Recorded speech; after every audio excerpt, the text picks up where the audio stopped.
Hello, beauties. Welcome to the juicy astrology for the new moon in Gemini, June 10th, 2021.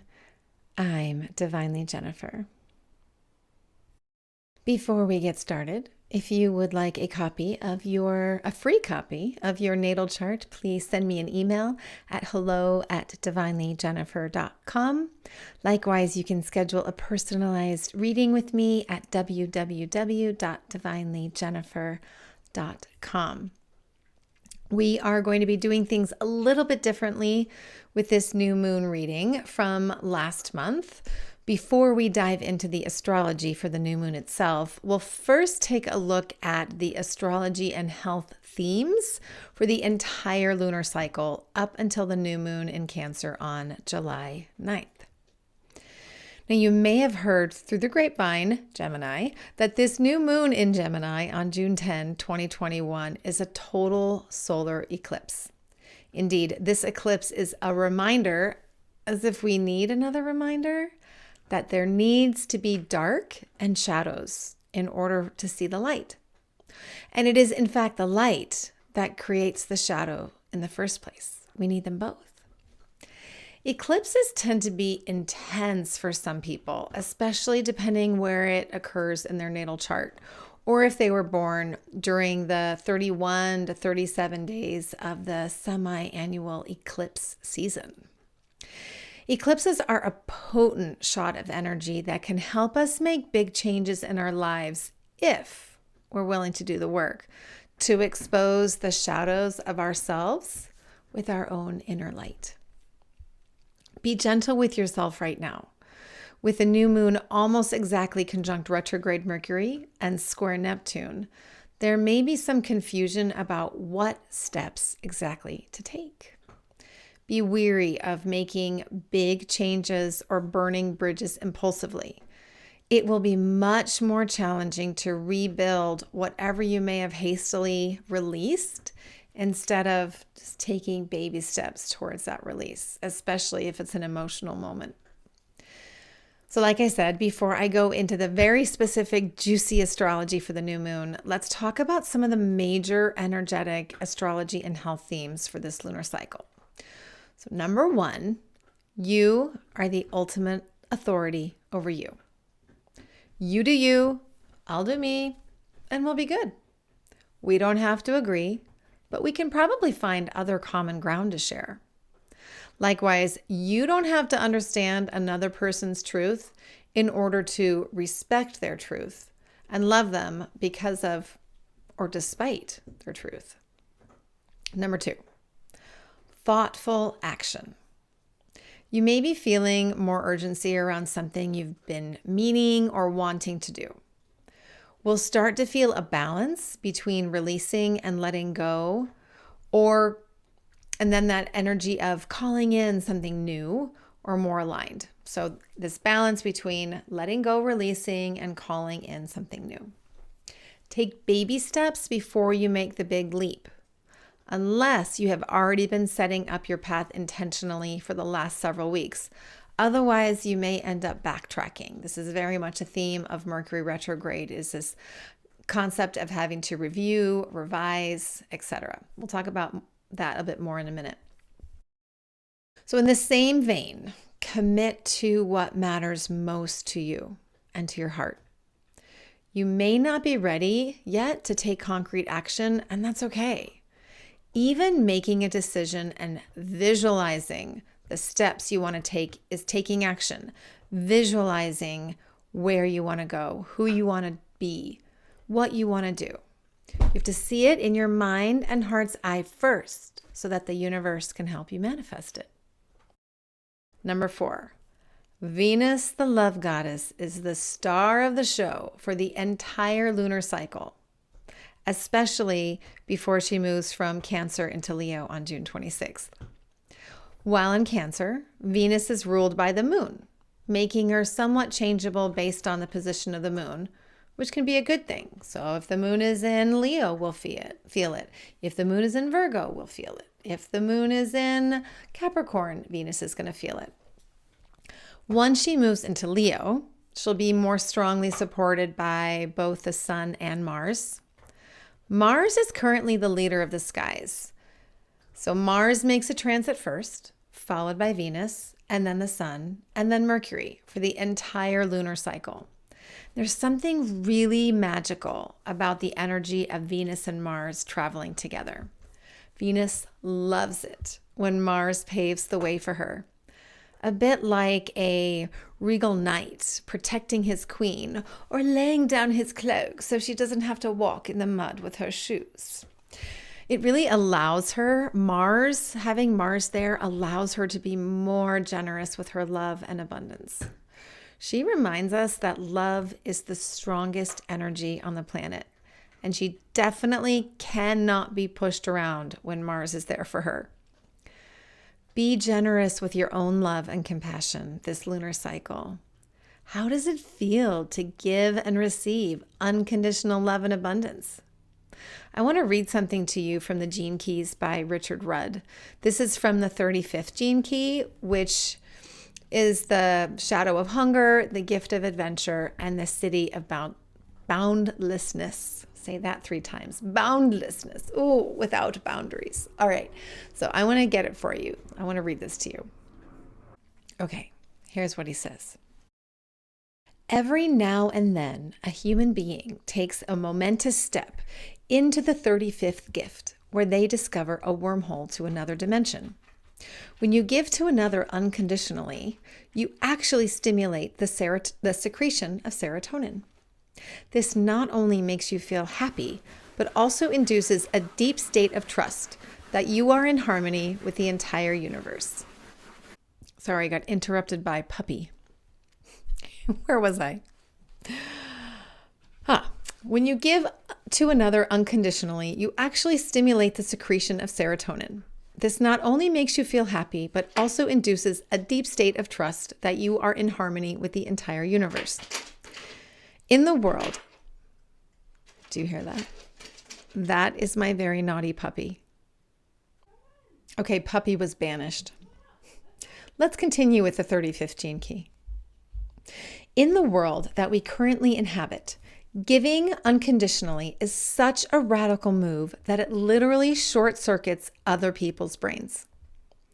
It gives others a moment of pause, where they are forced to look at themselves and their lives in the mirror of your actions. It can cause people to go into even deeper fear patterns. The 35th gift is the only place in the entire 64 gene keys where a human being can actually do something consciously to raise their frequency. They can embark on the adventure of love and catalyze a genetic speeding up of their own evolution. This, by its very nature, will have enormous impact on humanity's evolution. So why in the world do we not give unconditional love all the time? I don't know. Because we're humans. Back to Venus. Once she moves into Leo, she becomes even more creative, assured, and passionate. If possible, delay signing any contracts during the entire lunar cycle.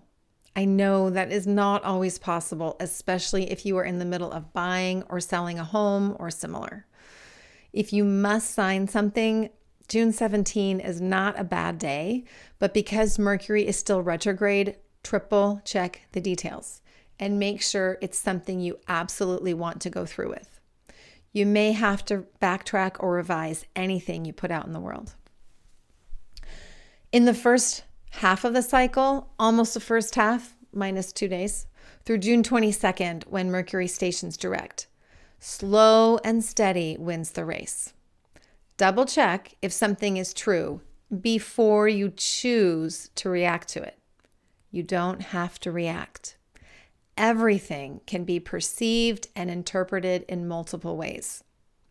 The beautiful lesson of this Mercury retrograde cycle is to listen to our heart for the answer. And that's a lesson that we can take with us moving forward. All right, loves, let's talk about health. Bodily fluids and mucous membranes continue to dominate our focus. We'll still see those runny noses in the form of allergies and spring colds in the northern hemisphere and fall colds in the southern hemisphere. We may even see some chicken pox come up in climates with temps steadily between 60 to 75 degrees Fahrenheit. It's nothing to be afraid of. Think of all the fluid, releasing all the fluid as physical release, getting rid of toxins so that you can be lighter and brighter, both receiving and shining your light on the world more brightly. Breathwork is incredibly important because it nourishes our entire being, not just our respiratory system. GI and digestive issues will also remain rampant. I know a lot of people who have been experiencing what I call ascension digestion, with some purging and nausea, lack of appetite, just general yuckiness happening. You may find yourself suddenly averse to foods that have been your favorites for years, especially if they are more processed. You may really feel called to eat fresh, light foods.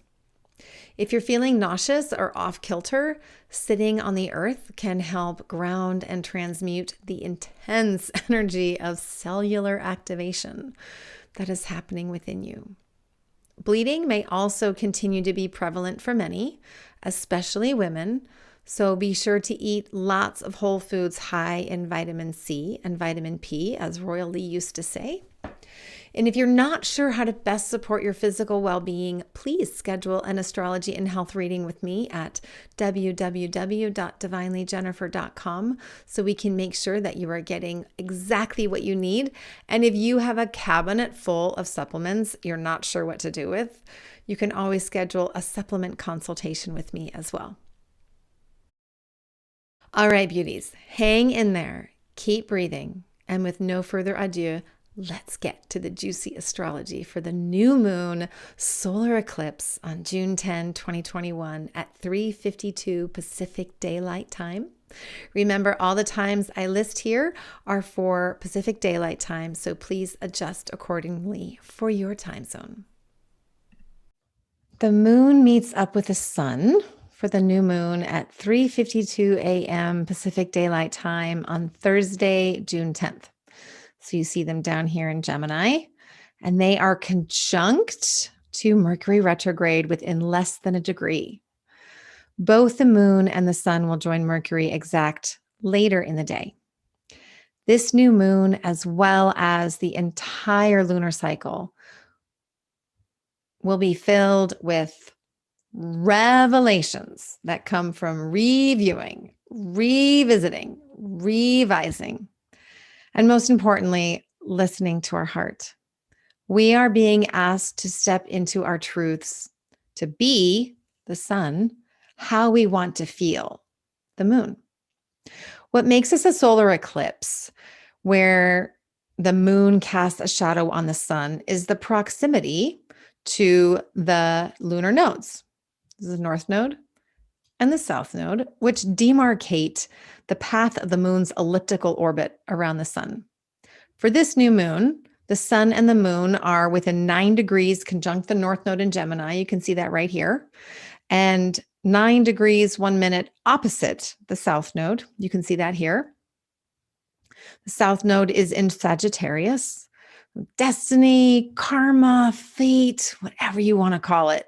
You are gaining a deeper understanding of how your thoughts, actions, and words impact your world and what you manifest. The new moon eclipse gives us a sense of urgency, and it also shows us the shadow side of whatever it is we are manifesting. You'll have a clearer vision once the eclipse passes, so you don't have to rush into anything. The sun and the moon here are also in a trine to Saturn in Aquarius. It's a pretty loose trine. This trine, though, does offer support for committing to what's important to our being and our feeling.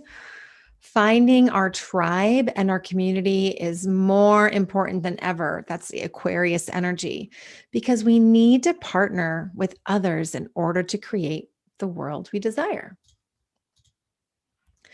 This new moon is also exactly biquintile to Pluto in Capricorn up here. And we feel empowered to step into our sovereignty. People in positions of authority have their imperfections and make mistakes just like the rest of us.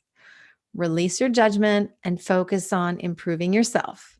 They aren't worth your time, your energy, or your stress.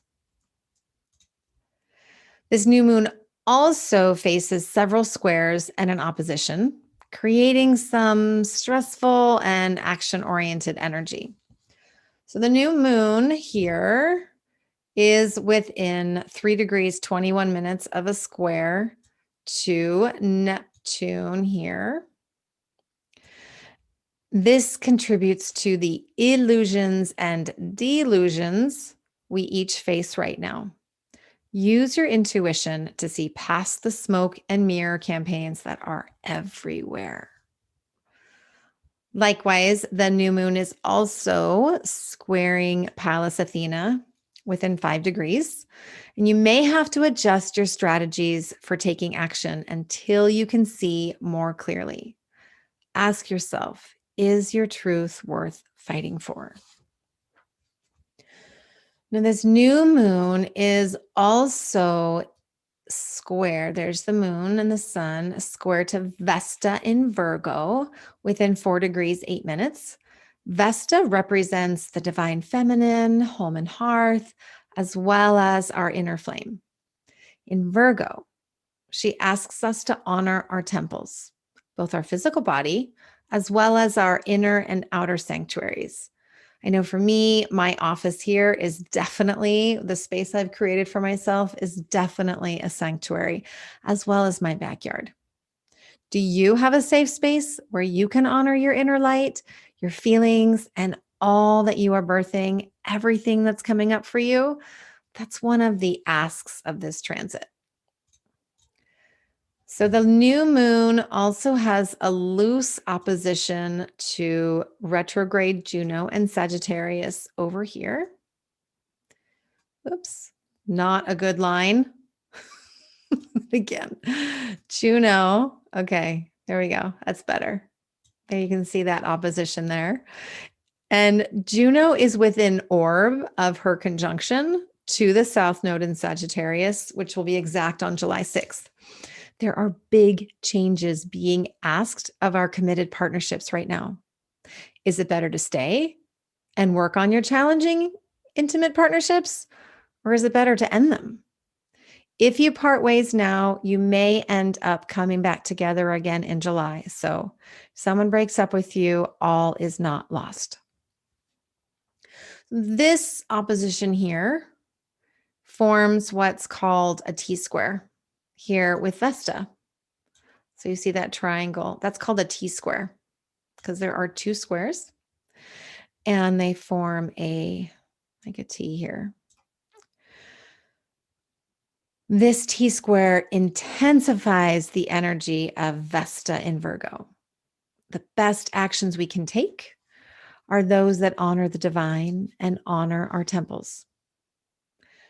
This can be hard when we are in conflict in our intimate relationships. We might do some things that we might drink a little bit more alcohol, we might smoke something, we might eat some junk food, we might just do something or not get enough sleep that doesn't honor our physical body or our temple or our home. Even the energy of fighting or conflict within the home can be highlighted here. Drink clean water, eat nourishing foods, take a walk, say a prayer. Our spiritual guides are waiting to help us, but they can't do it if we don't ask first.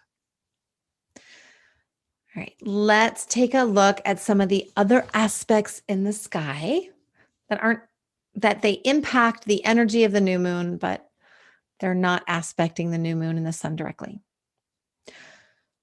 Alrighty, although it's dissipating, thank goodness, we still feel the energy of Mars in Cancer, opposite Pluto in Capricorn, as well. And that was on June 5th, as well as that T-square here with Eris and Aries rather. Let's redo that line. See, I'm redoing my lines because I'm rushing through them. Mercury retrograde. We can let feisty, fighty energy get out of control, or we can transmute it with love. One of the more interesting incidents that happened with this energy on June 4th was that Facebook banned Donald Trump from Facebook for 2 years. The Pluto in Capricorn, the patriarchal authority, using censorship to suppress the adolescent masculine who doesn't always have a filter.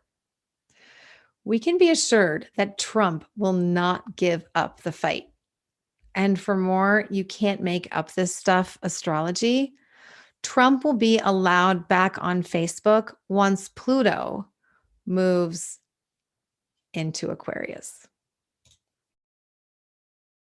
We're also still feeling the energy of Pallas's conjunction with Neptune in Pisces that went exact on May 30th, asking us to honor the wisdom of our intuition and dreams. Pay attention to your dreams while you're sleeping, and hopefully your dreams are a little bit better than mine. My alarm went off this morning. I was running away from a grenade that aliens were throwing at me. Seriously. Don't know what the meaning behind that was. I already spoke about the T-square between the new moon and Vesta and Juno. But Juno in Sag and Vesta in Virgo are within 2 minutes of their exact opposition at the time of the new moon, and they'll go exact at 5:41 a.m., not quite 2 hours later. You may feel the energy to make your home and hearth more hospitable for your intimate partnerships. Maybe you need to clear out some space in your house so that your partner can have their own sanctuary in the house. Also, supporting our own well-being nurtures our intimate partnerships and relationships. Even if it doesn't feel like it at the time, taking care of ourselves is always good for our relationship. Here we have Ceres and Uranus moving within 13 minutes of their exact conjunction during the new moon. They'll meet up at 7:28 p.m. on June 10th as well. What new innovations in finances, health, the land, and pleasure are asking to be birthed with this new moon? And within the next 5 years, they won't conjunct again for 5 years. And that will be in Gemini. You may want to ask the universe for breakthroughs and new energies around creating, nurturing, and fertility. And this energy is amplified by Venus in Cancer down here, who is approaching an exact sextile to both of these celestial bodies. She'll come into an exact sextile with Uranus and Ceres on June 12th and 13th, respectively. So with this solar eclipse, this is a magical time to meet someone who electrifies you or to experience electrical impulses in your being, especially from someone who brings you pleasure. There may also be breakthroughs and aha moments in love, relationships, finances, and pleasure, as well as infusions of love, creativity, and fertility to those areas. This is a delightful moment to get pregnant if you want to, and a delightful moment to use protection if you do not want to. Both Ceres and Uranus are approaching their exact squares to Saturn in Aquarius. This is a little bit of wah, wah energy here. Whoops, let's undo that one. Let's try that again. There we go. So you'll see that connection. And I and other astrologers have spoken multiple times about the Saturn-Uranus square in orb for all of 2021. Adding Ceres to the mix gives us added creativity to break down old structures to create new ones and to release old commitments and models of nurturing that no longer serve. These squares are challenging on so many levels, but also incredibly positive for bringing about much needed change to our world. And finally, this new moon in Gemini has a few group aspects between multiple planets that bring us important messages. So let's highlight those here as well. The first one is what's called a cradle, which consists of one opposition, 3 sextiles, and 2 cross trines. It looks like this. So you see the north node, or excuse me, the south node is opposite the north node. So south node in Sagittarius is opposite the north node. And then we have the south node in Sagittarius sextile to, or excuse me, south node in Sag sextile to Saturn in Aquarius. We have Saturn in Aquarius sextile to Chiron in Aries. And we have Chiron in Aries sextile to the north node in Gemini. And then we have these cross trines. So you have Chiron trine to the south node and Saturn trine to the north node in Gemini. And all of this energy of the cradle is mutable. It's changeable, and it's fire and air. So it's a little bit more masculine, more action-oriented, more extroverted, a little bit more out there. The message that it brings to us is that it's important not to become complacent in accepting old structures, beliefs, and wounds that do not serve us, but rather to take steps. It encourages us to take steps, even if small, towards making positive changes. It's also important to focus our energy and not get too scattered with multiple tasks and energies, especially with a north node here in Gemini. Because this cradle involves the nodes, the north node and the south node, action steps may feel fate-driven, part of your destiny, or meant to be. Then this cradle leads to what's called a diamond, which is how we work together. We add the T-square of Vesta into the mix. So you see that, and that forms what's called a diamond. All of the energy here points to Vesta in Virgo, the divine feminine, honoring our temple, being ready and willing to undergo initiations and rituals so that we can get to the next level of our journey. Feel into your own hero's or heroine's journey and what lies ahead for you. Sometimes those rituals and initiations can be really challenging, but they're always worth it. This new moon also has what's called a heli, which gets you in and out of situations quickly. It's formed by Vesta in Virgo, squared Juno in Sag, and then 2 trines. We have Chiron in Aries, trine Juno in Sag, and we have Uranus and Ceres in Taurus, trine Vesta in Virgo. And then there's a semi-sextile here, which is a little bit stressful between Chiron and Uranus and Ceres. I spoke at length in the recording for the Juicy Astrology on May 3rd around this semi-sextile, so you can go back and listen to it if that would be helpful. But the message of this heli is to call in creative innovations to help heal and mentor, especially as it relates to the wounded masculine. And the image that came up for me with this was that it's like a quick rescue in and out. Your friend is in an abusive relationship and is ready to leave. And you've got to extricate her quickly from the situation while her boyfriend is out of town and without him knowing, without him finding out. That's the energy of this heli.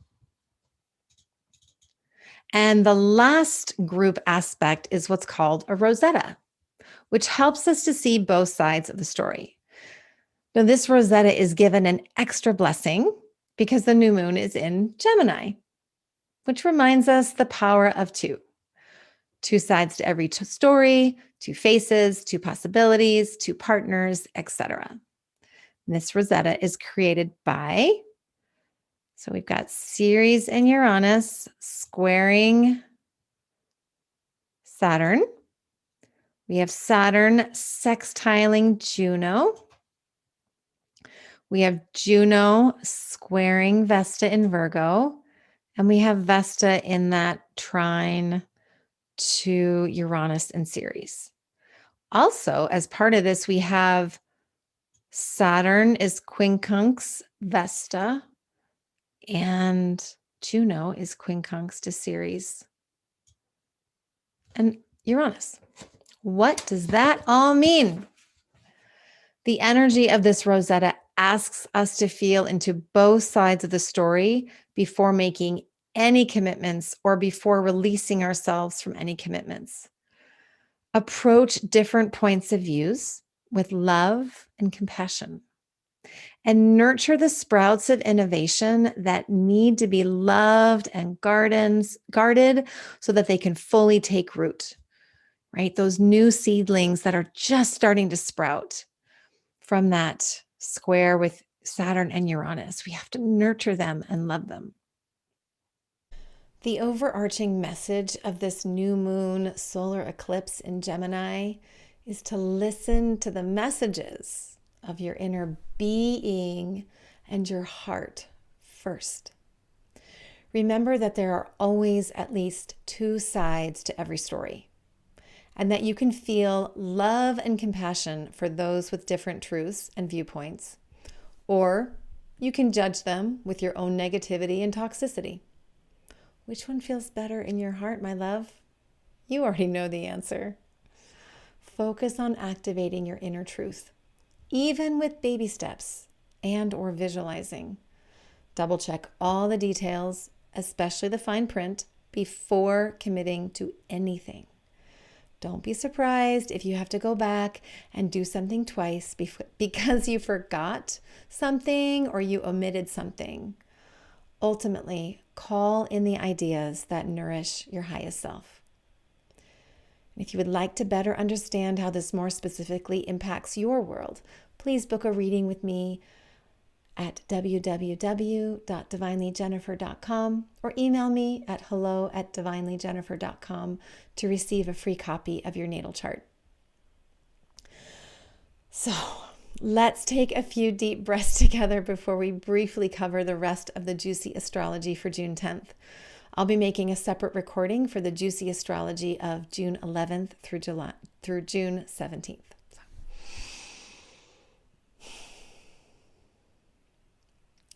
With your inhale, feel that new moon energy and release the old. Take one more breath in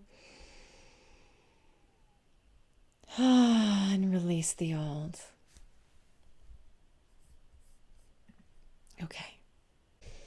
The moon goes void several hours after the new moon with a square to a square to Neptune in Pisces at 10:37 a.m. Pacific Daylight Time. She's void all day, as she doesn't move into Cancer until 12:22 a.m. on June 11th. It's okay to daydream, so long as it's your dreams you're calling in and not the dreams and desires of others if they're not in alignment with yours. As much as possible, give yourself time and space to process the new moon eclipse, because you can take action tomorrow. I already spoke about the square between Vesta in Virgo and Juno in Sag, which goes exact at 5:41 a.m. Mercury retrograde in Gemini is in a biquintile to Pluto in Capricorn at 5:24 p.m., empowering our speech and communication. Mercury then has what's called its cazimi, or conjunction, with the Sun at 6:12 p.m., and they're both at 20 degrees, 21 minutes of Gemini. This is the heart of Mercury's retrograde. We're halfway through. Yay! Everyone wants to be right, as the sun's light is overwhelming Mercury. Ask yourself, is it better to be right, or is it better to be happy? Then the sun also has a biquintile to Pluto in Capricorn at 6:39 p.m. You are still powerful and standing in your power if you let them think they're right. You know the truth inside of you. And finally, as I mentioned, Uranus conjuncts Ceres at 7:28 p.m. at 12 degrees 55 minutes of Taurus. This is a ripe time to set your 5-year vision around innovative creations, nurturing, and fertility. All right, my loves, that is the juicy astrology for our new moon solar eclipse in Gemini. And I hope that this has been helpful for you. Go back and listen to it a few times if you need to. And I'll be doing a separate recording, as I said, for the juicy astrology for June 11th through the first quarter moon on June 17th. As always, I am here for you. I'm here to do astrology and health readings for you. I can send you a copy of your birth chart, whatever you need.